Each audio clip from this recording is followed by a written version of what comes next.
नमस्कार मंडळी, स्वागत आहे तुमचं पॅडे टॉक्स मराठी या चॅनल. आणि आज मी ज्या विषयावर बोलणार आहे तो म्हणजे देऊळ बंद दुसरा भाग. हा चित्रपट आम्ही आज बघितला. आज संडे सुट्टी होती, थोडं वेळ काढून बघितला. आणि मला एवढंच बोलायचं की मी जसं टायटल टाकले की का पाहावा किंवा का बघायला पाहिजे, तर त्याचं कारण असं आहे की जे लोक आता जो व्हिडिओ बघतात त्या लोकांमध्ये कोण आस्तिक असतील, कोण नास्तिक असतील, कोण मानतंय, कोण मानत नाही, कोण या मायाजाल दुनियेमध्ये जो फसलेला आहे किंवा जो फसून राहिलेला आहे की बाबा हे सगळं मी माझ्यासाठी, माझ्या घरासाठी, माझ्या लोकांसाठी करतोय. या सगळ्या गोष्टी म्हणजे तो एक समजून चाललाय की बाबा हे सगळं माझं आहे. तर त्याने हा व्हिडिओ थोडा बघू नये किंवा बघितला तरी पण चांगलंच आहे. कारण या पिक्चरात एक मी पूर्ण रिव्ह्यू वगैरे काही करणार नाही किंवा रिव्ह्यू देण्याचा तुम्हाला काही समजावून सांगण्याचा प्रयत्न करणार नाही. तर एवढंच सांगणार आहे की बाबा आपण एखादी गोष्ट बघतो, आपण एखादी गोष्ट जगतो, तर त्यातून काय शिकलं पाहिजे, आपण कितपत शिकलं पाहिजे किंवा आपल्या आयुष्यात कसा बदल घडवला पाहिजे. पिक्चरमध्ये एक 2-3 सीन असे दाखवलेत की ज्यामध्ये आपल्याला आयुष्याचं गूढ रहस्य किंवा आपण जीवन जगतोय, कोणासाठी जगतोय, का जगतोय, आपला जन्म कशासाठी झालाय किंवा मृत्यू, जो जन्माला आलेला आहे माणूस तो मरणार एक ना एक दिवस. पण त्याच्यामध्ये असलेला जो हा खेळ आहे, जो देवाने रचला असेल या सृष्टीने रचला असेल, तर त्यामध्ये आपण कसं राहिलं पाहिजे, आपली एक भूमिका काय असली पाहिजे, या चित्रपटातून तुम्हाला नक्कीच कळेल जर तुम्ही बघितला त्या दृष्टिकोनातून, त्या आत्मीयतेतून. मला असं का म्हणायचंय, तर मला एक असं तुम्हाला एक बाबा मला जे पिक्चरमध्ये जाणवलं ते एक 2-3 सीन मला फार आवडले. ते मी इथं स्पॉईल करणार नाही, पण एक तुम्हाला माझ्या दृष्टिकोनातून जे समजलं ते सांगतो की ज्याचा जन्म झालाय त्याचा मृत्यू होणार आहे, हे अटळ आहे. काही लोक आहे ना, म्हणजे या ज्या आपण जगाच्या या पाठीवर बघतोय की सुसाट सुटलेले आहेत. म्हणजे त्यांना ना स्वतःच्या आयुष्याचं का पडलंय ना दुसऱ्याचं आयुष्य, कोण किती जगणार म्हणजे कसं जगतोय, कोणाच्या आयुष्यावर किती फरक पडतोय आपल्या आपल्या वागण्याचा किंवा आपण जे करतोय ते, त्यांना काही घेणं देणं नाही आहे. ते या मायाजालात असे फसलेत ना की प्रत्येक गोष्टीत ते फक्त फायदा शोधतात, पैसा दिसतो त्यांना, आणि त्याच्या पाठीमागे नुसतं धावतायत ना. त्यांना स्वतःच्या आयुष्याचं काही कळायला लागलाय की बाबा आपण काय करतोय, कशासाठी करतोय, कुणासाठी करतोय, ते फक्त धावतायत. तर त्यांच्यासाठीच मला एवढं सांगायचं की त्यांनी हा चित्रपट बघावा. दुसरी गोष्ट, आपण आयुष्य जगत असताना की बाबा आपण काय केलं पाहिजे, म्हणजे आपला जन्म झालाय, बरोबर आहे, आपण आपलं आयुष्य जगतोय, तर आपण काय केलं पाहिजे, आपल्या आयुष्यात कुठल्या लोकांना किती स्थान दिलं पाहिजे. आपण आहे ना, एक एक व्यक्ती आहे ना विनाकारण सगळ्या गोष्टींचा विचार करतो, विनाकारण आपल्या आलेल्या आयुष्यात म्हणजे जी नवीन व्यक्ती असेल, कोणी असेल, त्या प्रत्येक व्यक्तीचा त्याचा विचाराचा विचार करतो. तर हा चित्रपट त्यांनी बघावा. कारण काय होतं ना की खूप चांगलं आयुष्य आहे, खूप देवाने म्हणजे मनुष्य जो जन्म दिलाय ना तो खरंच खूप चांगला आहे. खूप नशिबाने म्हणेन की बाबा खूप योनीनंतर म्हणतात ना, ते काय तुम्ही जर धर्मपुस्तकं वाचली असतील, तुम्ही जर आपली मराठी संस्कृती, गीता असेल किंवा महाभारत असे जे मोठे मोठे ग्रंथ वाचले असेल, तर त्यामध्ये तुम्हाला लक्षात येईल की बाबा आयुष्याचं गूढ रहस्य कशामध्ये आहे, तुम्ही जगण्यामध्ये कसं जगता, त्याचा कसा रस घेता. सगळ्यात महत्वाची एक गोष्ट मला ज्यात जाणवली, देव सुद्धा स्वतः बोलले, स्वामी सुद्धा स्वतः बोलले, स्वामी महाराज, की नामस्मरण ह्या तुमच्या आयुष्याचं किंवा जे तुम्ही आयुष्य जगताय त्याचं शेवट आहे नामस्मरण. म्हणजे मी प्रेमानंद महाराज, त्यांना सुद्धा एक स्थान आहे माझ्या आयुष्यात. मला माहित नाही तुमच्यात किती जण ओळखतात त्यांना.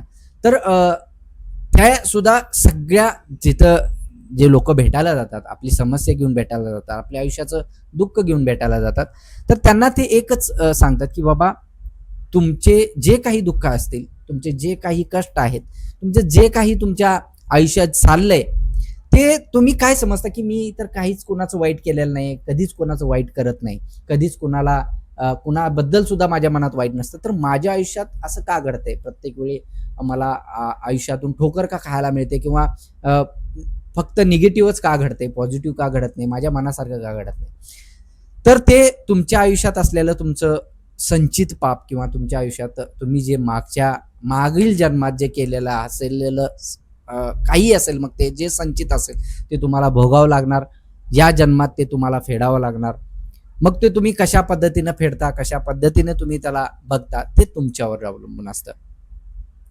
तर ह्या गोष्टी, त्या गोष्टीचा अंत म्हणजे नामस्मरण, असं स्वामी सुद्धा या पिक्चरमध्ये बोललेत. आणि जे प्रेमानंद महाराज आहेत ते सुद्धा नेहमी त्यांच्या भाषणात सांगत असतात की नामस्मरण ठेवा. तुमच्या सगळ्या दुःखावरचं एकच औषध आहे, ते म्हणजे नामस्मरण. जसं जसं तुमचं आयुष्य घडतं ना, जसं जसं तुम्ही शेवटाला जाता ना, त्यावेळी बघा आपण बघतो प्रत्येक मनुष्य ज्याचं तो आयुष्य त्याच्या तरुणपणात असेल, त्याच्या बालपणात असेल, तो त्याला पाहिजे तसं जगतो. पण जसं जसं त्याचा अंत येतो ना, तसं तसं त्याला त्याचा परमात्मा आठवतो, परमेश्वर आठवतो. याच्या पाठीमागं तुम्ही कधी विचार केलाय का हो, का बरं ती म्हातारी माणसं फक्त भजनाच्या नादी लागलेले असतात, देवाच्या नामस्मरात लागलेले असतात. त्यांना ते कळालेलं असतं शेवट काय आहे. आणि तेच जर तुम्हाला एवढ्या लवकर जर कळालं, तुमच्या तरुणपणात, तुमच्या बालपणात जर तुमच्यावर ते संस्कार झाले आणि तुम्हाला जर ते कळालं, तर तुमचं आयुष्य खूप सुंदर आहे. खूप सुंदर आहे. कोणत्याही प्रकारचं तुम्ही जे बर्डन घेता किंवा टेन्शन घेता, मी खरंच सांगतो, मला या पिक्चरमध्ये हे कळाले किंवा मला ते अगोदर पण कळाले, कारण मी भरपूर हे चॅनेल्स वगैरे फॉलो करतो. आणि प्रवीण तरडे सर, स्नेहल तरडे मॅडम, खरंच खूप छान वाटला पिक्चर बघून. खूप एक शिकायला मिळालं. तुम्ही खरंच खूप चित्रपट चांगला बनवलाय. त्याची मांडणी असेल, प्रत्येक सीनची, प्रत्येक कॅरेक्टरची, तो कॅरेक्टरनं केलेलं त्याचं एक अभिनय असेल. कुठे असं वाटलं नाही की बाबा अभिनय करतायत, त्यांचं आयुष्य जगतायत, त्यांच्या आयुष्यात असलेल्या त्या समस्यांना ते तोंड देत आहेत. आणि त्यामध्ये असलेली स्वामींची कामगिरी, त्यामध्ये असलेला स्वामींचा सहभाग. आणि माहितीच आहे की बाबा देव ज्यावेळी एखादी रचना करतो किंवा एखादं त्याची रचना असते, त्याला कुणीही ब्रेक करू शकत नाही, त्याला कुणीही तिथं चॅलेंज करू शकत नाही.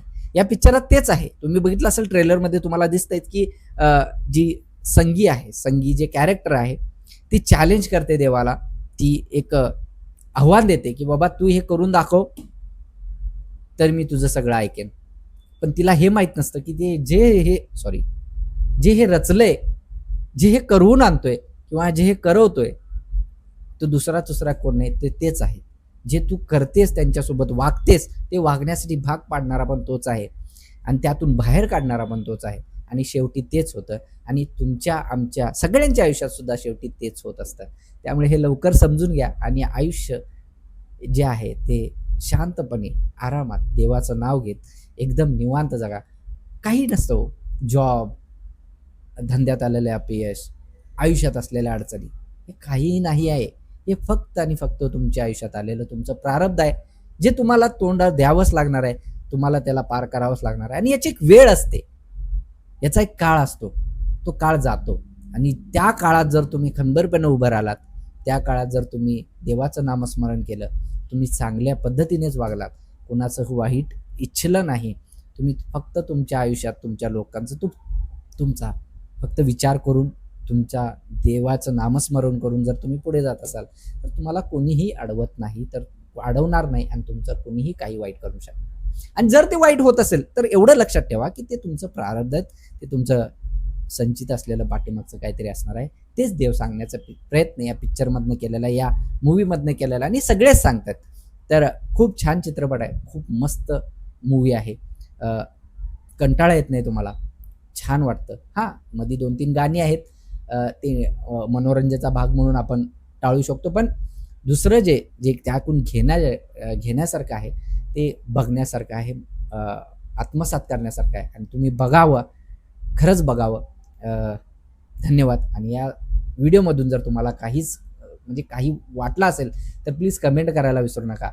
काही वाटलं असेल, मग तुम्हाला निगेटिव्ह, पॉझिटिव्ह, तुम्हाला काही मतं मांडायचं असेल, तर व्हिडिओच्या अंती मांडायला विसरू नका. धन्यवाद.